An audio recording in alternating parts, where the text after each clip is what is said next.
नमस्ते, मेरा नाम है याज्ञवल। पंचायती में इस बार मेरे साथ मेहमान हैं टीएस सिंहदेव। टीएस सिंहदेव न सिर्फ सरगुजा बल्कि छत्तीसगढ़ में अपरिचित नाम नहीं है। ये कोई ऐसी पृष्ठभूमि नहीं है जिसको मुझे एक परिचय देना पड़े। बहुत सीधे से मुद्दे पे आता हूँ। लोकसभा का मतदान हुआ है, मतदान के प्रतिशत हैं, बहुत सारे दावे प्रतिदावे हैं। अपने आप में सवाल खुद टीएस सिंहदेव हैं। उनका वादा था सरगुजा से, अंबिकापुर से, जिस दिन मतगणना हुई और वो 92-94 वोटों से हारे, उन्होंने ट्वीट किया कि हमेशा रहूंगा, मिलते रहूंगा। और अब आलम ये है, एक अरसा हो गया है, सिंहदेव दिखते नहीं है, ये जनता कहती है। इन सवालों के साथ मैं हाजिर हुआ हूं कि सिंहदेव का कहना क्या है, वो क्या बोलना चाह रहे हैं। सर प्रणाम। प्रणाम। सर ये एक चीज बताइए कि आपने एक ट्वीट किया जिस दिन नतीजे आए उसके अगले दिन कि मैं अंबिकापुर के साथ हूँ, जनमत से हूँ, कभी कोई परेशानी हो, कभी कोई दिक्कत हो, मैं रहूंगा। आपने ये भी कहा मीडिया से कि छोड़ूंगा नहीं, हार के नहीं। बातें बड़ी प्रभावी थी सर, लेकिन उसके बाद आप फिर नदारद हो गए। मेरे ख्याल से 7 तारीख को रिजल्ट आया, मेरे को याद तो नहीं आ रहा, 7 दिसंबर को। और उसके बाद से बेबीराज की तबीयत ऐसी खराब हुई कि लगभग 12-15 दिसंबर से मैं लगातार बाहर हूँ। मेदांता में करीब 20 दिन अस्पताल में वो भर्ती रहे और वहाँ से हम लोग निकले हैं जी।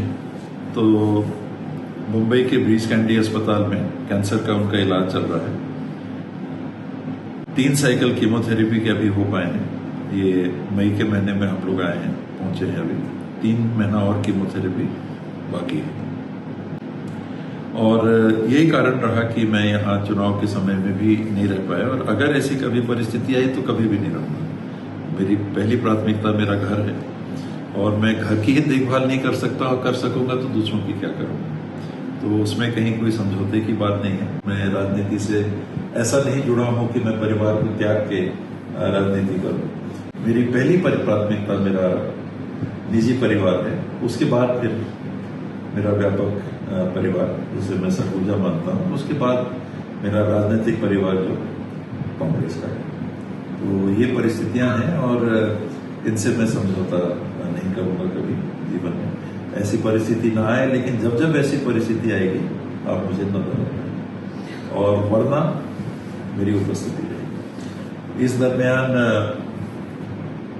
जब हम लोग को समय मिला तो मैं यहाँ आके इस लोकसभा चुनाव में भी 3 जिलों की बैठक मैंने अलग से की। अंबिकापुर सरगुजा जिले के 10 कांग्रेस के ब्लॉक कांग्रेस कमेटियों की दौरा करके मैंने बैठक ली। तो एकदम नदारद नहीं रहा, लेकिन उसके आगे मेरी सीमा है। सिंहदेव साहब एक बात बताइए, जो विधानसभा के परिणाम आए थे उसके पहले आप पे हमेशा से अंबिकापुर की नाराजगी इस बात पर रही, वो अधिकार वाली नाराजगी थी, कोई दूसरी नाराजगी नहीं थी। वो नाराजगी ये थी कि जो 5454 आपका परिचित चीन परिचित नंबर है, जो गांव के जिसको मोबाइल चलाते नहीं आता उसको भी आता, मोबाइल नंबर बनता आपका। आपकी अनुपस्थिति लंबे अरसे तक रही। आप दिल्ली जाते रहे, दिल्ली आते रहे, मगर अंबिकापुर नहीं आए। इसके अलावा कोई और आपने अपनी खुद का बहुत कड़ाई से आलोचना की है कि ये चूक हो गई थी, इसलिए ये नतीजे आए थे? दिल्ली जाने का मकसद था मुख्यमंत्री का दौरा। एक आम चर्चा मीडिया में भी थी कि 2.5 साल की बात है। मैं उसको आखिरी अंजाम तक ले जा रहा था कि ये बात है क्या, इसमें अगर है तो कुछ डायरेक्शन मिल जाए, होना है नहीं होना है, और नहीं है तो वो बात सामने आ जाए। तो मुझे बहुत समय इसी बात के लिए लग गया। लगभग अगस्त 2020 तक ये परिस्थिति बनी रही। करीब जनवरी 2020 से ये जो दिल्ली जाने की बात थी, संपर्क में रहने की बात थी, और ये जो चर्चाएं थी इसको अंजाम देने की बात थी। मैं चाहता भी था कि अगर मौका मिले मुख्यमंत्री के रूप में जिम्मेदारी संभालने का, बहुत सारी बातें मन में रहती हैं, सोच में रहती हैं, मैं उनको पूरा करना चाहता था। और मेरे ऊपर साथियों का भी बहुत दबाव था, सरगुजा और सरगुजा के बाहर भी, कि भाई ये यानी इसको पटाक्षे कब बन रहे हैं बाबा, कब बन रहे हैं बाबा, कब बन रहे हैं बाबा मुख्यमंत्री, 2.5 साल होने को आ रहा है। तो अभी माने कि 18 जून को 2.5 साल, 17 जून 2020 को 2.5 साल पूरे हुए। और लगातार उसके पहले मेरे ऊपर लगभग उसके 6 महीने पहले से बहुत ज्यादा इसका दबाव था। जो आप कह रहे हैं कि आपका नंबर बदल गया है, तो मेरा नया नंबर भी सबके पास है और करीब 20,000 मेरे पास रजिस्टर्ड नंबर हैं और उस नंबर से मेरी लगातार बात होती रही है। जो 54,054 की बात कर रहे हैं वो बेनमिक निकालने वाले लोग कि बाबा का नंबर नहीं लगता। कुछ लोग हैं जो उसमें संपर्क नहीं कर पा रहे, वरना वो मेरे कार्यालय में नंबर रहता था और उनको बोला हुआ था कि अगर कोई उसमें लगाते हैं उनको बता भी दीजिए कि बाबा से बात करनी है तो ये नया नंबर हो गया। और मैंने पब्लिकली भी इस बात को मीडिया के माध्यम से भी रखा था कि वो नंबर बंद हो गए। मेरे ख्याल से 1 जनवरी की बात है, 1 जनवरी से मैंने नंबर नया लेके शिफ्ट कर लिया था। 2022 मेरे ख्याल में को अच्छे से याद नहीं आ रहा, पर एक कट ऑफ डेट मैंने लेके नंबर चेंज किया था। तो वो परिस्थितियां हैं। मेरे से कमी में मानिए तो 2 कमियां हुई, एक को मैं कमी नहीं मानता। कोविड के समय लगभग 1.5 साल 2 साल का अत्यधिक संघर्ष का समय था। एक ऐसी बीमारी जिस विभाग की जिम्मेदारी मेरे पास थी उससे जुड़ी हुई बात थी और अंतर्राष्ट्रीय स्तर पे किसी को कुछ जानकारी नहीं थी। विशेष सबसे बड़े विशेषज्ञों को भी कि इसमें है क्या, इसमें हम क्या करें। और साफ दिख रहा था, जो भी मैंने अध्ययन किया था राष्ट्रीय अंतर्राष्ट्रीय स्तर के लोगों से बात करके, उनके लेख पढ़ के जो अध्ययन मैंने किया था, एक मंत्री के नाते, एक व्यक्ति के नाते भी मेरी जिज्ञासा थी कि इसमें क्या हम लोग कर सकते हैं। बड़ी गंभीर चुनौती आई है जो 100 साल बाद विश्व में कहीं पर ऐसी परिस्थिति बनी है और सीधे मैं उस विभाग से भी जुड़ा था, तो मैं उसमें लीन हो गया।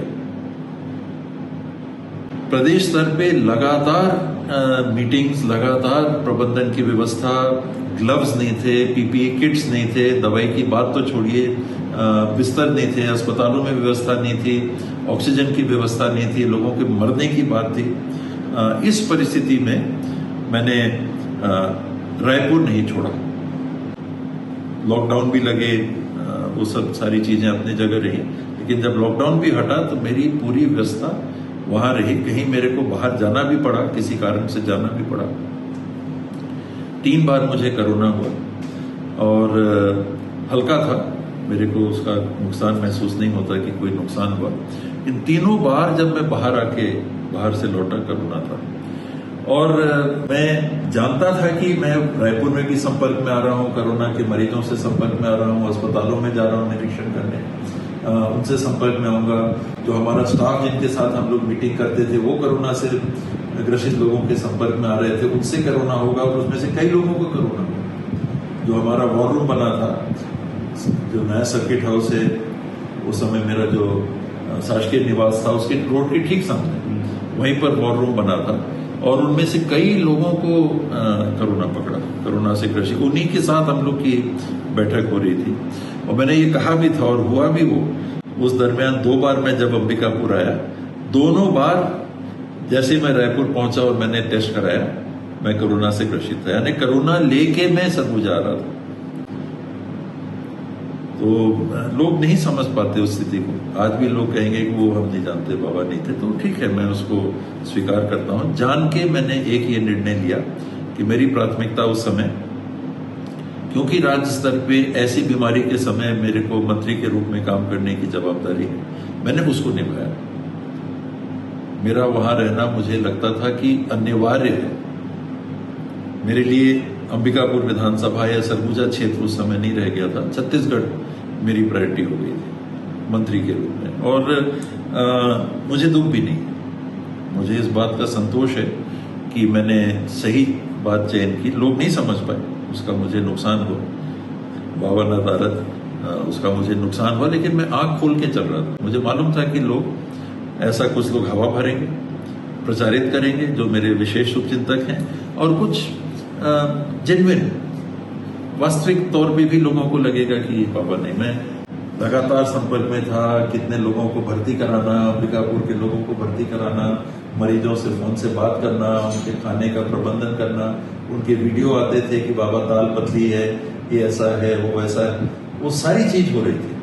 लेकिन मैं शारीरिक रूप में यहाँ नहीं था, क्योंकि मेरी सोच में मेरी प्राथमिकता उस समय और दूसरा उसके बाद मेरे को जितना यहाँ आना था, तीसरा हो गया। पहला दिल्ली, दूसरा कोरोना, और तीसरा उसके बाद जो परिस्थिति बनी, मेरे को जितना समय यहाँ देना था, मुझे लगता है कि मैं ज्यादा बाहर ही रह गया। मैं आया, अंबिकापुर भी आया, लेकिन उतने हद तक नहीं आया जितना लोगों को पहले उम्मीद थी कि बाबा विधायक बने। इतने तो विधायक कभी आते नहीं क्षेत्र में। नेता प्रतिपक्ष बने, उसके बाद भी बाबा आते थे। अब मंत्री बनने के बाद बाबा वैसे नहीं थे। तो वो जो गैप था उसको मैं भर नहीं पाया। चौथा, आपने दीनी बात पूछी।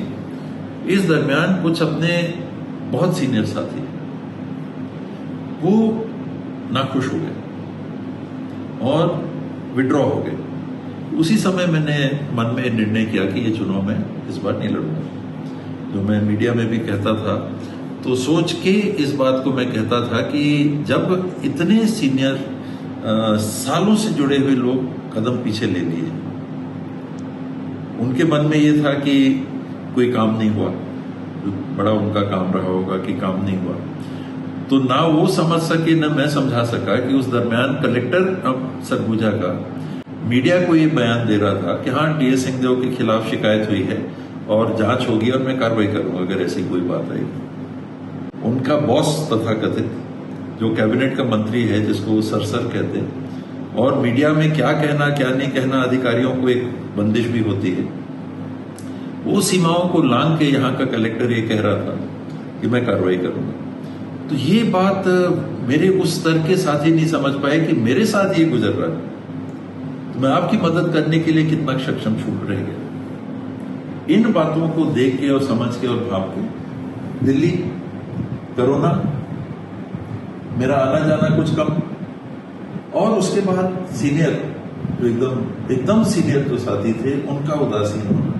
मैंने लगभग मन में ये तय कर लिया था कि मैं चुनाव ये वाला नहीं लड़ूंगा, और साथ में वो भी था कि मैं चुनाव वैसी परिस्थिति में लड़के सरकार में मंत्री भी अगर बनता हूं तो उनकी बात तो वहीं की वहीं रह गई, मैं उनके लिए कुछ कर नहीं पा रहा हूं। जो परिस्थिति बनी थी, चुनाव लड़ने की बात तब आई जब मैंने साथियों को कहा कि सीरियसली मीडिया में तो मैं बहुत दिनों से धीरे धीरे लोगों की मानसिकता बन सके, मैं ये प्रयास कर रहा था कि मीडिया के माध्यम से ये बात उन तक पहुंचाऊं, क्षेत्र के लोगों तक पहुंचाऊं कि मेरा मन ऐसा सोच रहा हूं। पर जब समय आया निर्णय लेने का, तो उन लोगों ने कहा कि नहीं, मतलब ये करीब वो सीनियर, एकदम सीनियर 2-3 लोग छोड़ दीजिए, बाकी जो लोग थे उनने कहा कि नहीं बाबा, ये चुनाव नहीं, ये तो आपको लड़ना पड़ेगा।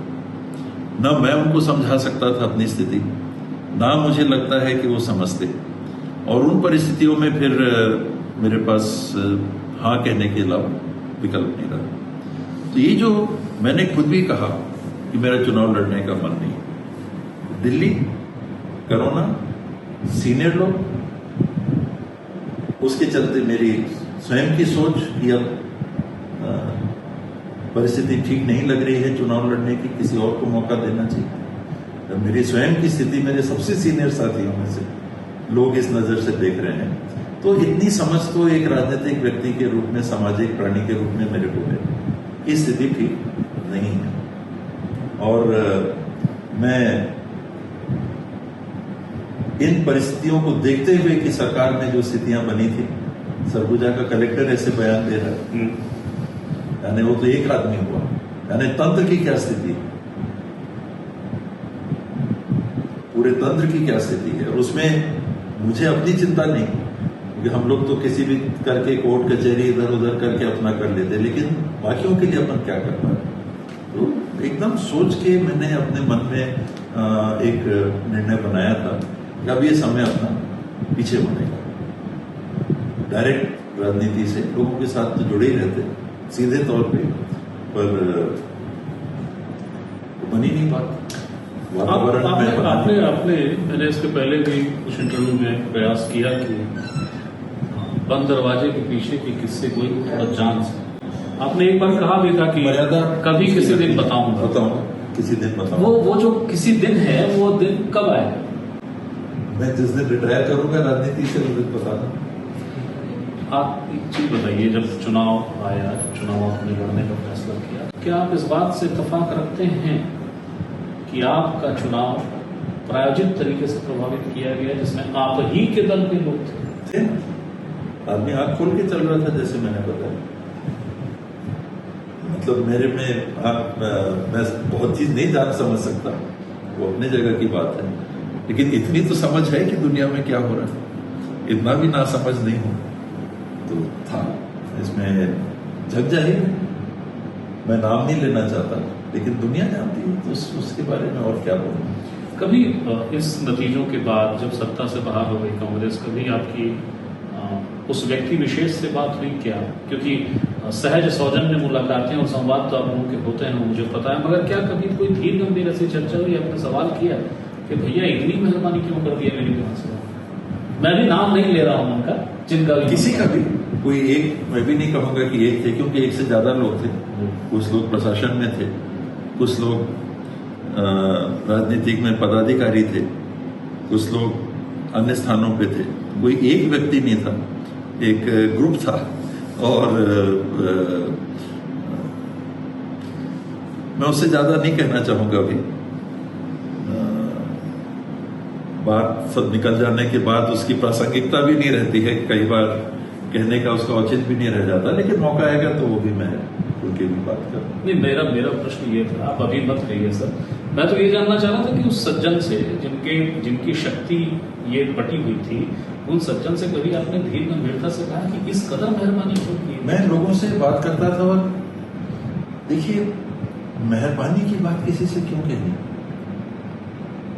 आप किसी के ऊपर ऐसे निर्भर हो गए तो फिर आपको तो वहां रहना ही नहीं चाहिए। आपकी निर्भरता केवल एक समूह से होनी चाहिए, और वो आपके मतदाता। मतदाताओं से मेरा हमेशा सवाल रहेगा कि इतनी नाराजगी क्यों? तो नाराज रहते, लेकिन ऐसा क्यों, इतना क्यों कि हरवाई दिया? मेरे को वो भाव है और मन में है, वो उन साथियों से है जिनके बीच में मैं अब के करीब 45-50 साल मैंने अपना जीवन बिताया, राजनीतिक जीवन बिताया। समय तो उससे ज्यादा हो गया यहाँ सरगुजा में, आते जाते रहते, लोगों से मिलते 60 साल से ऊपर अब हो जा रहे हैं।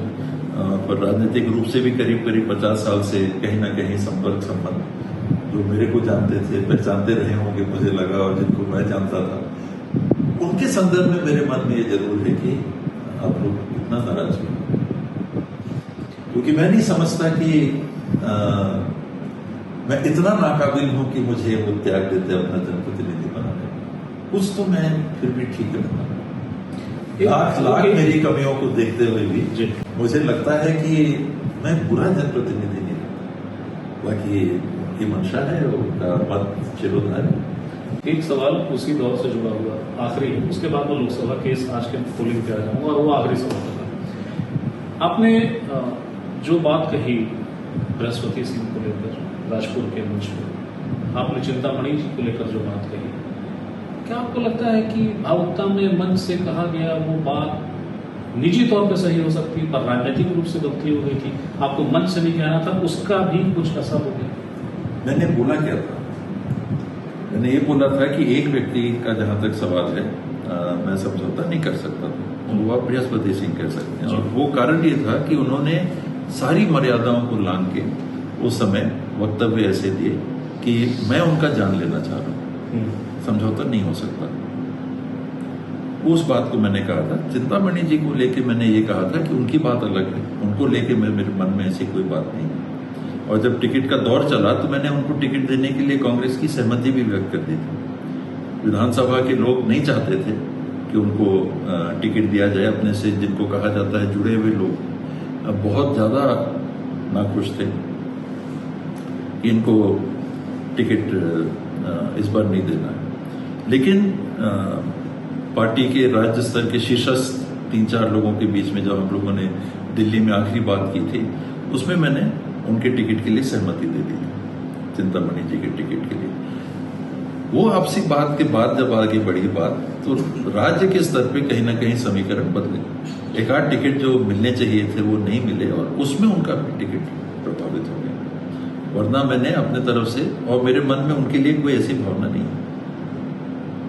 बृहस्पति उन्होंने गलत बोला और वैसी बात स्वीकार नहीं है। वो बात आई और चली भी गई है, उस समय तक थी मेरे मन में। आज वो बात नहीं है, वो चैप्टर मेरे लिए क्लोज हो गया।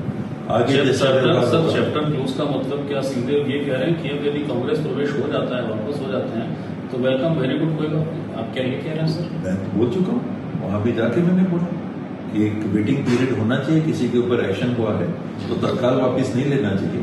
वो अपना, उदाहरण के लिए इस चुनाव में उन्होंने क्या किया, ये कांग्रेस को मैंने संदेश भी ये भेजा था, जिस लोगों की तरफ से खबर आई थी जो उनसे भी जुड़े हैं, हम लोग से भी जुड़े हुए हैं। मैंने कहा था वो काम करें। कोई ऐसी बात तो नहीं है कि किसी के लिए मेरी कोई बकौती है। मैं पार्टी का सदस्य हूँ। व्यक्तिगत एक स्तर पे समझौता नहीं हो सकता, कल के दिन भी नहीं हो सकता। कोई भी ऐसा करेगा, मैं समझौता नहीं करूंगा। लेकिन वो बात आई, वो बात खत्म हो गई। टिकट के लिए मैंने बिल्कुल अपने तरफ से राय दी कि उनका टिकट ना तो मेरे आकलन में उचित रहे थे, ना पार्टी का जो सर्वे हुआ था उसमें उनकी स्थिति आ गई थी। यानी एक पक्ष वो भी था।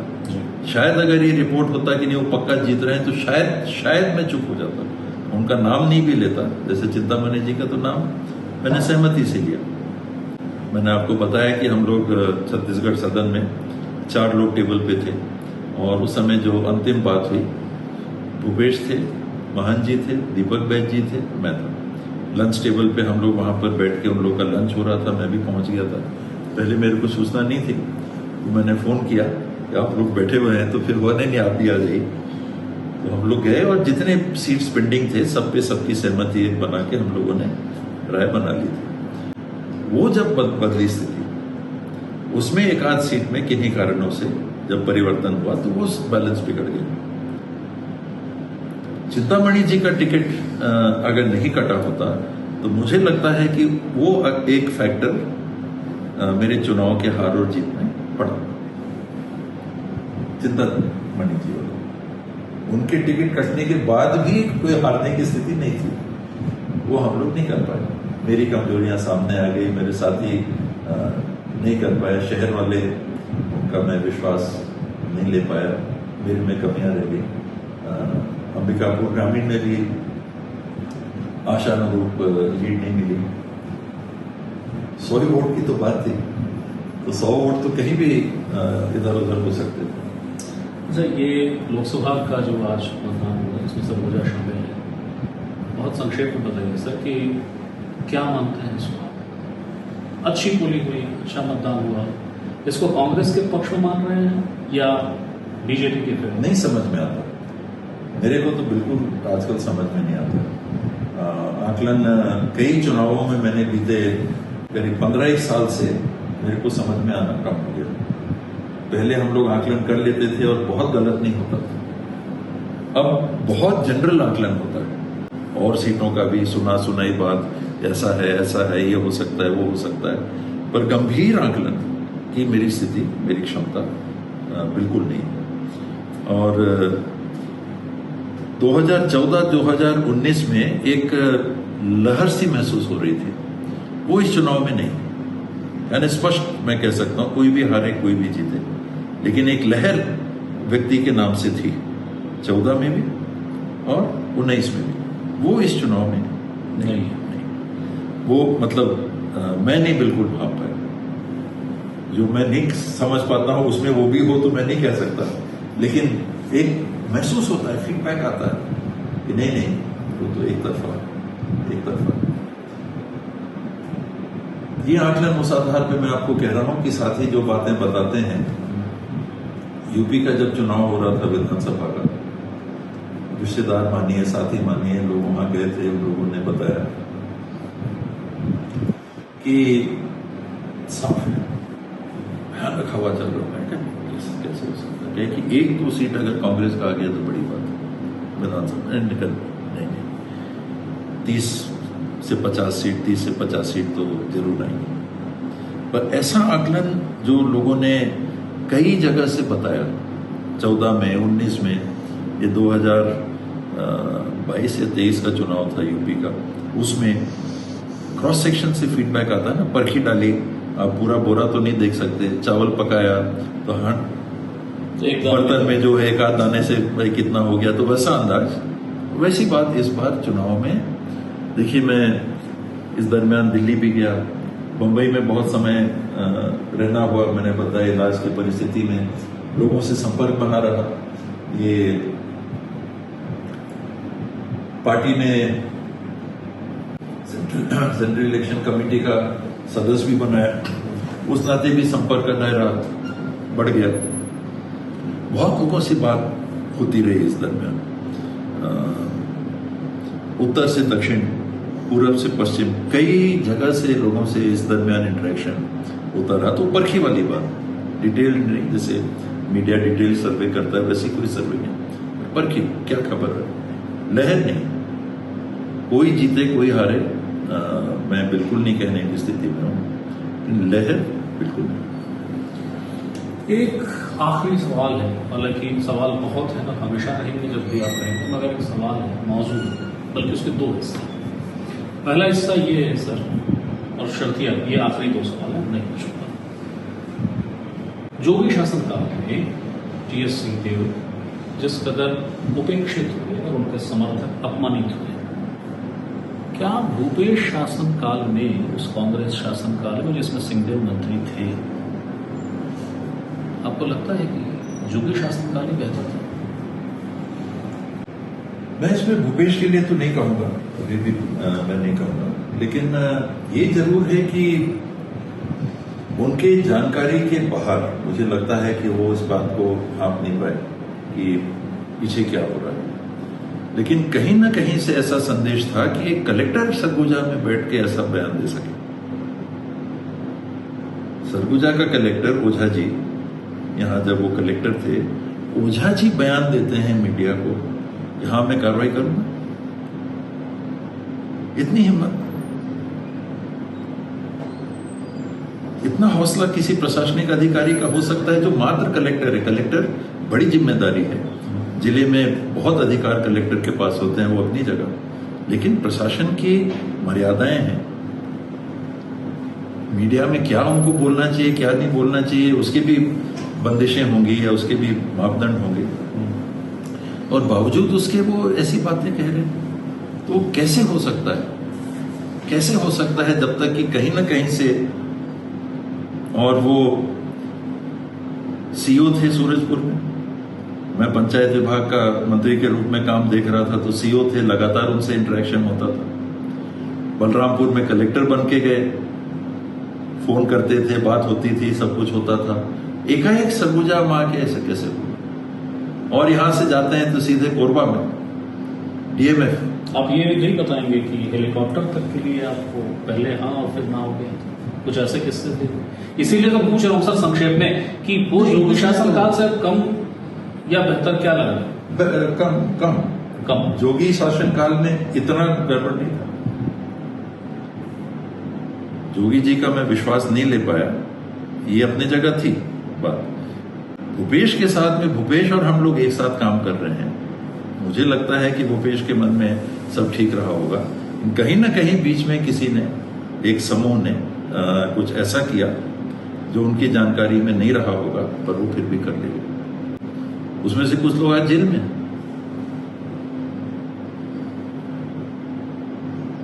वहां नाम नहीं लूंगा, ओझा जी का नाम लिया हूं और जिंदगी भर लूंगा। और अभी तो ओझा जी की और बहुत सारी बातें मुझे जाननी है, परखनी है, जांचनी है और सामने लानी है। बहुत चीज मैंने सुनी है, मैं सारी जांच एजेंसियों के तक उन बातों को पहुंचाऊंगा अगर मुझे तथ्य मिले, जानकारियां मिली, कहाँ जमीन खरीदी, कहाँ क्या किया, कहाँ जो भी बातें हैं इस प्रकार की।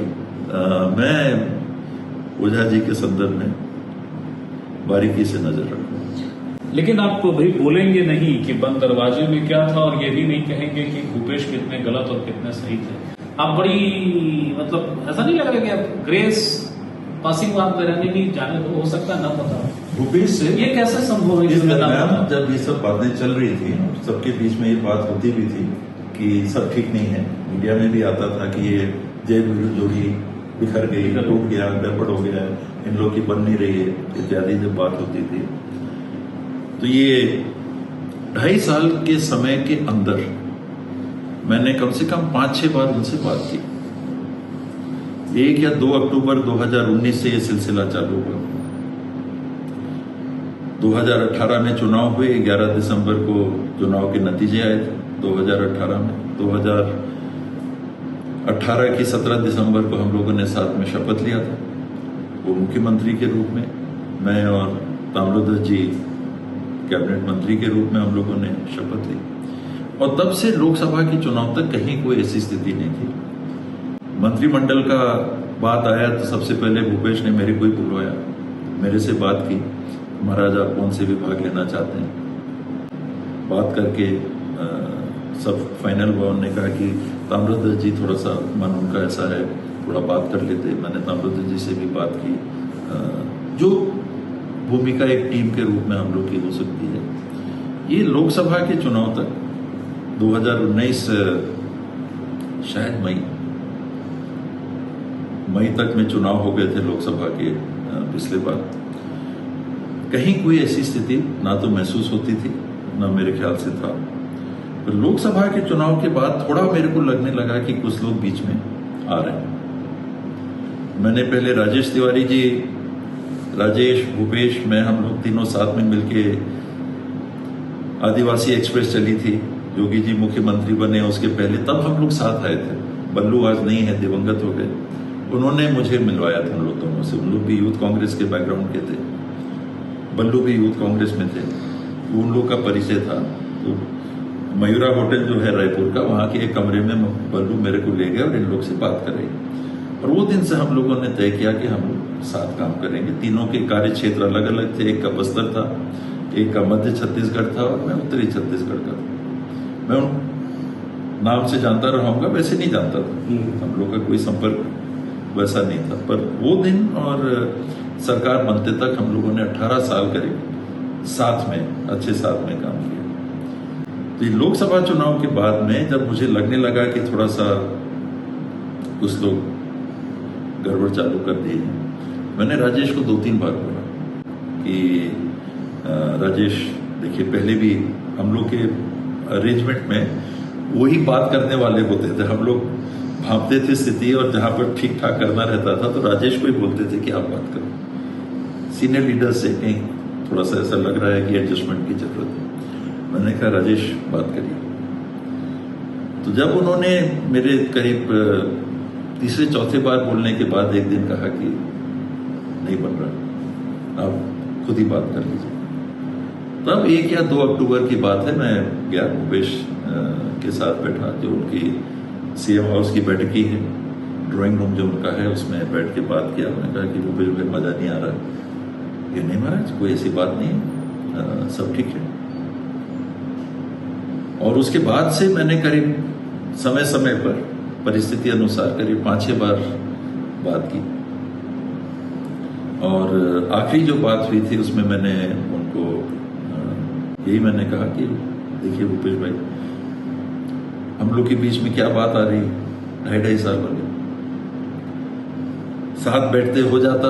आप भी कहते अगर ऐसा है कि चलिए महाराज अब आपका आगे आपका होता, मान लीजिए नहीं है, आप दिल्ली पहल कर रहे हैं, आप करिए, मैं भी करूंगा, जिसका हो कोई बात नहीं। कि नीचे अगर गड़बड़ होगा तो नुकसान होगा, मेरे को भी नुकसान होगा, पार्टी को भी नुकसान होगा, सबको नुकसान होगा। इसमें थोड़ा सा, पर उनकी तरफ से था, ऐसी कोई बात नहीं। तो कहीं ना कहीं मुझे लगता है आज भी कि उनको डाक में भी रख के बहुत सारी चीज लोगों ने की। कि कलेक्टर सरगुजा में बैठ के कांग्रेस के एक वरिष्ठ लीडर को, जो कैबिनेट का नंबर 2 पे है, जिसका नाम संभावित मुख्यमंत्री में चल रहा है मीडिया में, उसके संदर्भ में ऐसा बयान दे दे, हो ही नहीं सकता।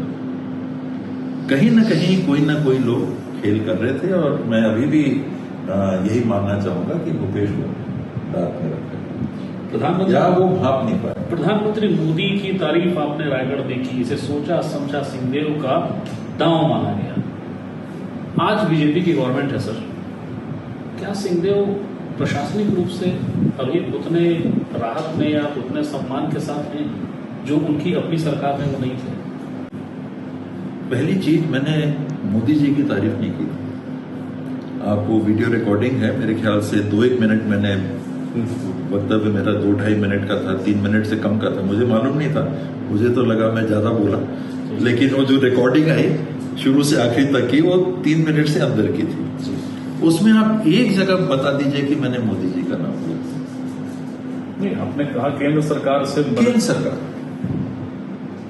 आपने मोदी जी का केंद्र सरकार, हाँ नहीं, मतलब जो सच्चाई है, तो मैं एज डिप्टी चीफ मिनिस्टर के द्वारा स्टेट के प्रतिनिधि के रूप में वहां भेजा गया कि आपके विभाग से भी जुड़ा हुआ जो 2 घोषणाएं उस दिन वो करनी थी उनको, एक शायद रोड या ट्रेन को लेके था और एक स्वास्थ्य से जुड़ा हुआ एक कार्यक्रम था, उसको लेके वो बात थी।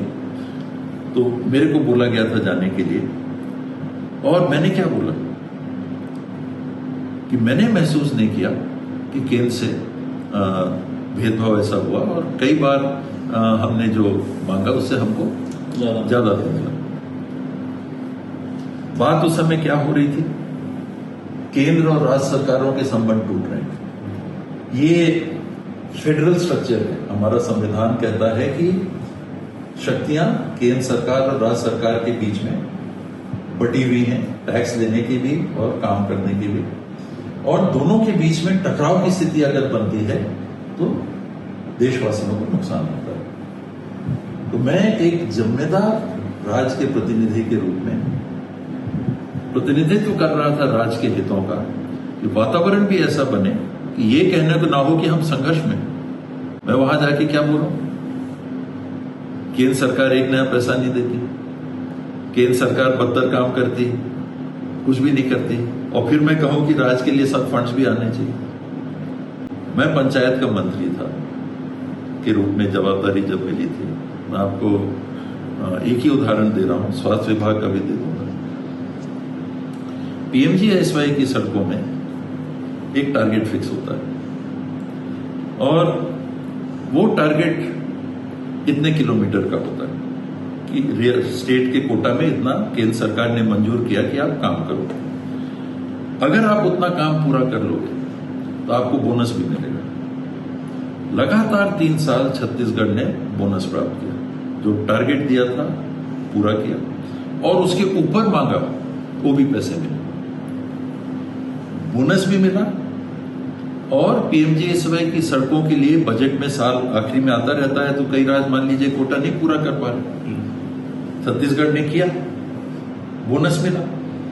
और बोनस मतलब एक साल 80 करोड़, एक साल 120 करोड़, एक साल 140, मेरे को फिगर याद नहीं है, लेकिन क्रमशः वो शायद बढ़ा भी, और कुछ राशि हमको बोनस के रूप में भी सरकार को मिली काम करने के लिए, प्रोत्साहन। और प्लस हम लोगों ने अगर मांगा तो वो सड़क भी मिली। अब मैं क्या बोलूं, मैं तो केंद्र के मंत्री जी से बात करता था, मैंने केंद्र सरकार का अपने भाषण में, मोदी जी ने कहा, तो मुझे मिलती थी कि नहीं मदद? मदद उस ना थे कि कांग्रेसिया है तो नहीं देंगे, ऐसा तो नहीं हुआ। काम किया और उसके बाद गए, पहल की, अधिकारी गए, केंद्र के अधिकारियों से बात किया कि हमने इतना कर लिया है, हमारा और टारगेट हमको दीजिए, हम इसको पूरा कर लेंगे, इस वित्तीय वर्ष के अंदर हम टेंडर लगा देंगे, काम पूरा करेंगे। मिला। और मैं बात कर रहा हूं जो विभाग के मंत्री, स्वास्थ्य विभाग में आप देख लें, पुराने रिकॉर्डिंग्स भी आप देख लें, अनेकों मीडिया के साथ पैनल में मेरे को उस समय बुलाया जाता था, मैं बैठता भी था, अन्य राज्य के मंत्रीगण भी रहते थे, और ये बात आती थी कि कांग्रेस के राज्यों के साथ सौतेला व्यवहार हो रहा है, कांग्रेस के राज्यों के साथ सौतेला व्यवहार हो रहा है, उनको वैक्सीन नहीं दी जा रही। उन बैठकों में भी जब ये सवाल आया मैंने कहा कि नहीं, देखिए छत्तीसगढ़ को तो मिल रही, हमने जो मांगा, मैं गलत नहीं बोल सकता, और एक कोविड को मैं राजनीतिक दृष्टिकोण से नहीं देखता और उचित भी नहीं समझता, और ना मैं करूंगा। और दूसरा, हमको कभी उसकी कमी नहीं हुई, हमने जब मांगा तो हमारे पास स्टॉक रहा। पैनल में महाराष्ट्र के स्वास्थ्य मंत्री भी रहते थे, राजस्थान के भी स्वास्थ्य मंत्री रहते थे, अन्य कांग्रेस शासित राज्यों के भी स्वास्थ्य मंत्री रहते थे, उनका दृष्टिकोण दूसरा रहता था। और उस समय का एक और पहलू था कि गुजरात और उत्तर प्रदेश को उनकी आबादी के कोटे से ज्यादा मिलता था, मिला है, ऑन रिकॉर्ड मिला है, एक समय तक पहले उधर ज्यादा मिला, पर छत्तीसगढ़ को नहीं मिला, कम। तो मैंने उस समय भी कहा कि नहीं, मैं कैसे कहूंगा कि सौतेला विभाग, क्योंकि मैं बात करता था मंत्री जी से भी, अधिकारियों से भी, सीनियर मोस्ट अधिकारी विभाग के रहते थे, बात करता था। मेडिकल कॉलेज की बात आई, मैंने बात की, सहमति मिली, मंजूरी मिली, मेडिकल कॉलेज मिली। अन्य कार्यक्रमों की बात होती थी, मैं बात करता था, दो स्वास्थ्य मंत्री केंद्र में रहे, दोनों से मैं बात करता था, आखिरी तक बात करता रहा। मंडाविया जी हैं, उनसे आखिरी तक बात करता रहा। उनके पहले जो मंत्री थे डॉक्टर साहब वरिष्ठ मंत्री थे, अनेकों बार मैंने उनसे बात की। दवाइयां कम पड़ती थी, कोरोना के समय की दवाइयां कम पड़ती थी, वैक्सीन के अलावा इंजेक्शन कम पड़ रहे हैं। एक मौका ऐसा नहीं था कि ना मिली। उस समय तो कोई भाजपा कांग्रेस की बात नहीं थी। तो मेरे में वो नहीं है कि कुछ हुआ है और मैं कहूंगा, मैंने कहा कि पंचायत विभाग में हम लोग घर नहीं बना पाए, और उसमें केंद्र सरकार को वापस नहीं ले लेना था पैसा। जब राज्य सरकार ने कर लिया तब तो केंद्र सरकार ने वापस ले लिया, वरना तब तक तो दिया। अभी थोड़ा पीछे रह गए, उस समय लोन लेने की स्थिति नहीं थी, लोन लेके ही करना था, स्टेट बजट से तो करना नहीं था। तो जो स्थिति थी मैंने वही करा, मैंने किसी की प्रशंसा नहीं की। मुझे लगता है कि राज्य के प्रतिनिधि के रूप में, और रायगढ़ जब गए थे उसके एक आध महीने पहले आप वीडियो रिकॉर्डिंग देख लीजिए, भूपेश एज चीफ मिनिस्टर वो उस कार्यक्रम में शरीक थे, जिसमें मोदी जी थे और पीडब्ल्यूडी विभाग के मंत्री जी थे, शायद गडकरी जी थे, कुछ रोड का कार्यक्रम था। और उनके बयान देख लीजिए आप, उन्होंने क्या कहा, हूबहू यही चीज कही कि हम मानते हैं उससे ज्यादा हमको मिल जाता है।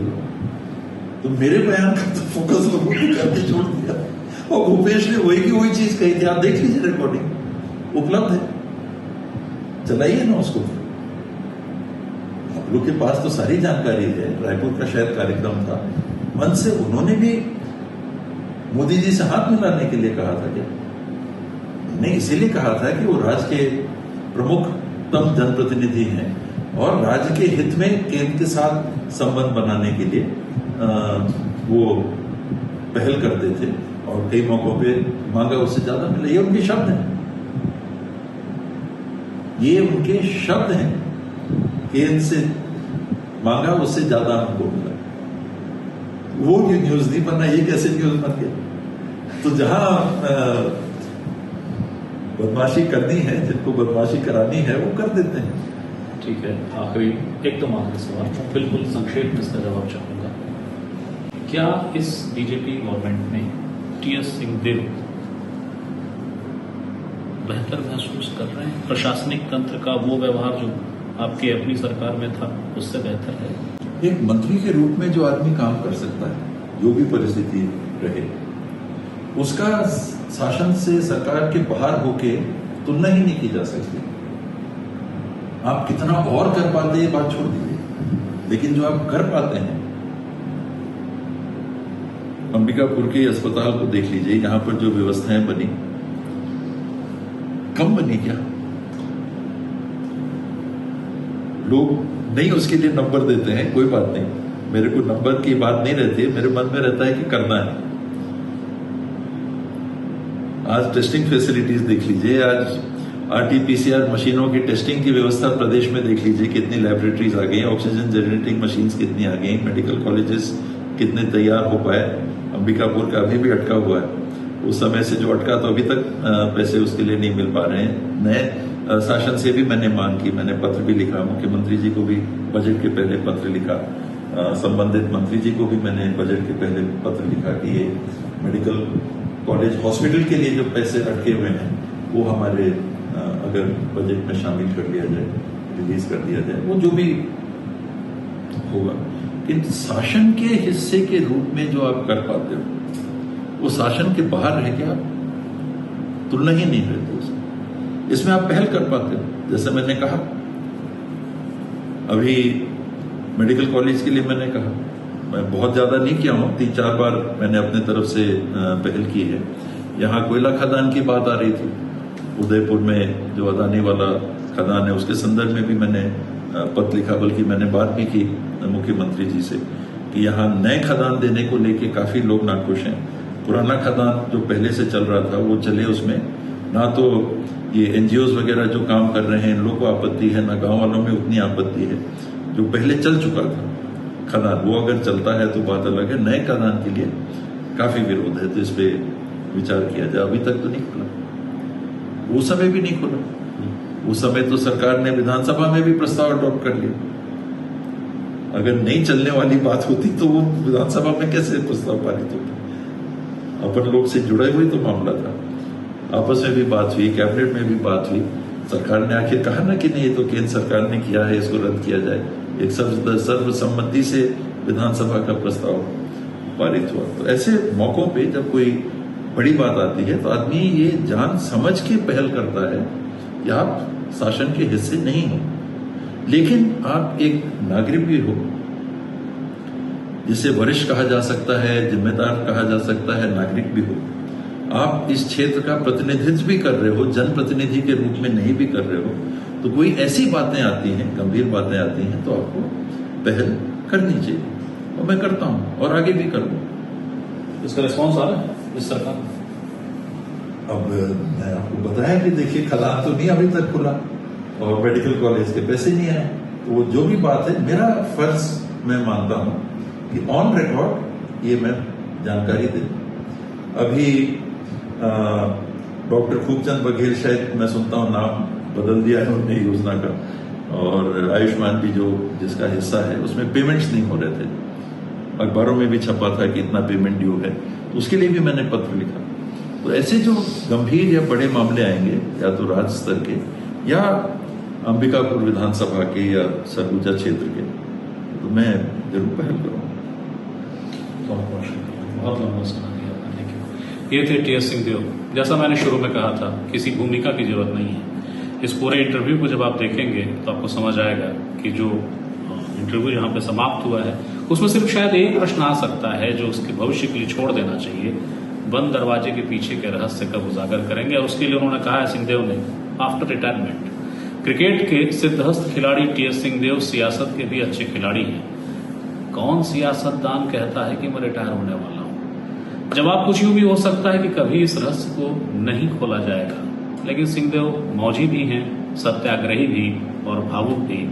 मैं कोशिश करता रहूंगा किसी दिन बंद दरवाजे के रहस्य खुल जाएं। मगर आज भी जितनी बातें उन्होंने कही है राजनीति के छात्रों के लिए बेहद जरूरी पाठ्यक्रम का हिस्सा है। बहुत ध्यान से, समझ के, संभल के पढ़िएगा जरूर। नमस्कार, अगली बार फिर किसी नई शख्सियत के साथ मैं फिर हाजिर होऊंगा। प्रणाम।